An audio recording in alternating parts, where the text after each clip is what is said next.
Start. पुनरीक्षण के लिए प्रथम आवश्यक शर्त है कि अधीनस्थ न्यायालय द्वारा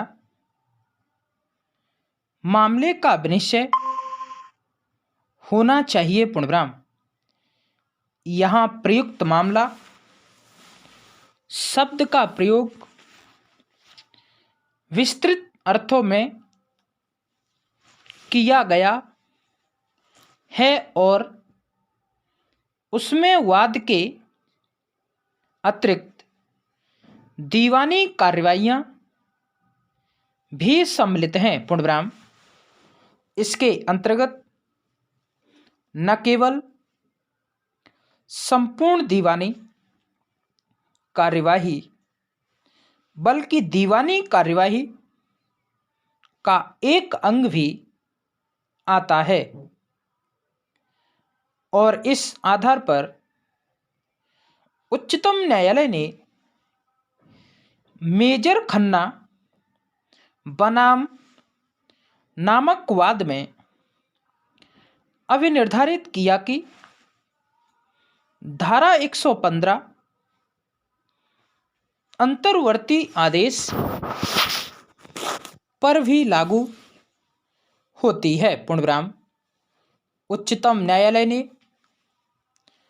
अपने निर्णय की पुष्टि पुनः बलदेव दास बनाम नामक वाद में किया। पूर्णविराम।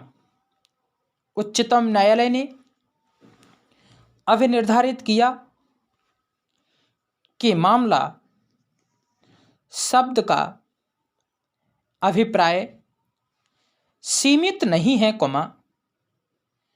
अपितु उससे उस विवाद के पूरे विषय का बोध होता है। पूर्णविराम। यह शब्द व्यापक अर्थ वाला है जिसमें सिविल प्रक्रिया संहिता सम्मिलित है। पूर्णविराम। यह धारा 115 में दिए गए किसी उपबंध से सीमित नहीं है। पूर्णविराम। धारा 115 के स्पष्टीकरण के अनुसार मामले का विनिश्चय पद के अंतर्गत किसी वाद या अन्य कार्यवाही के अनुक्रम में किया गया कोई भी आदेश या विवादक विनिश्चित करने वाला कोई भी आदेश सम्मिलित है। पूर्णविराम। परंतु इलाहाबाद उच्च न्यायालय के हेमेंद्र चौधरी बनाम मैसर्स पंजाब नेशनल बैंक नामक वाद में निर्णय के अनुसार जहां वाद संस्थित किया गया है और उसमें बहस की कार्यवाही हो चुकी है और उसके बाद अधीनस्थ न्यायालय के आदेश से दस्तावेज दाखिल किए जाते हैं, वहाँ अधीनस्थ न्यायालय का ऐसा आदेश धारा 115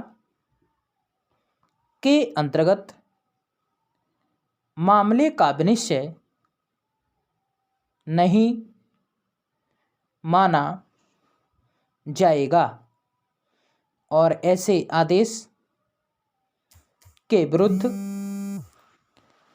पुनरीक्षण चलाने योग्य नहीं है। पूर्णविराम। पैरास्टार्ट।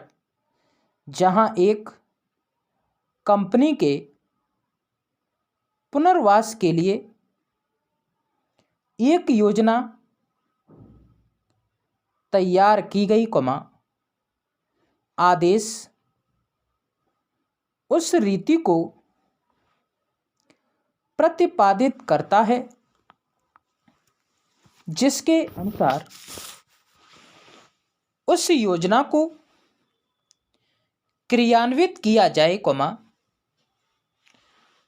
वहां उच्चतम न्यायालय ने अशोक पेपर मिल्स कामगार यूनियन बनाम यूनियन ऑफ इंडिया में यह अविनिर्धारित किया कि ऐसे आदेश को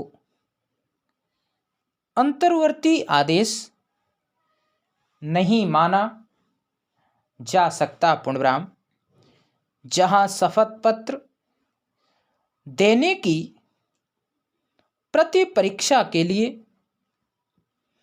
आवेदन किया गया है और उसे अस्वीकार कर दिया गया है, ऐसा निर्णय मामले का विनिश्चय नहीं कहलाएगा, पूर्णविराम। अतः ऐसे निर्णय का पुनरीक्षण नहीं हो सकता, पूर्णविराम। किंतु आदेश 13 नियम 2 के अधीन साक्ष्य प्रस्तुत करने हेतु दिए गए आवेदन का खारिज किया जाना न्यायालय द्वारा मामले का विनिश्चय में आता है, पूर्णविराम।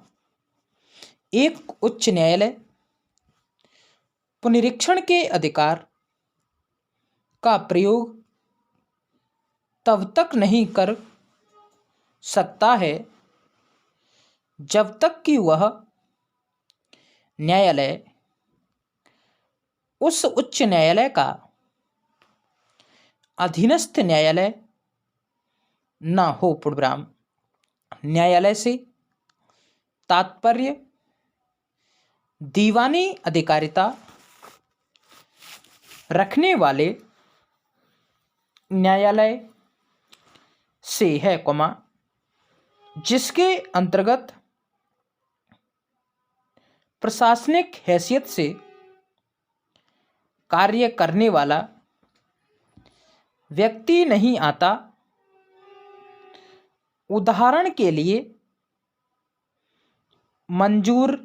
मंजूरी भुगतान अधिनियम के अंतर्गत नियुक्त कोई अधिकार एक न्यायालय नहीं होता है, पूर्णविराम। एक न्यायालय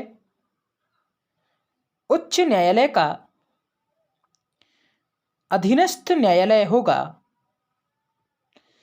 अगर ऐसा न्यायालय अपीलीय क्षेत्राधिकार के अंतर्गत आता है, पूर्णविराम।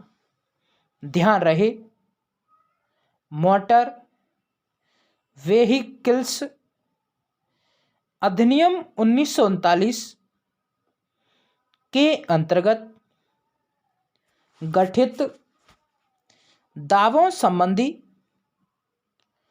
ट्रिब्यूनल एक दीवानी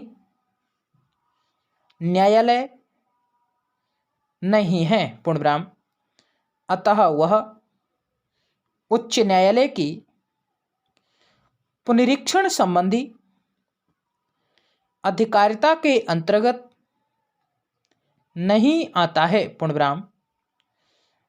कर्नाटक उच्च न्यायालय के एक पूर्णपीठ के निर्णय के अनुसार मोटर व्हीकल्स एक्ट 1988 के अंतर्गत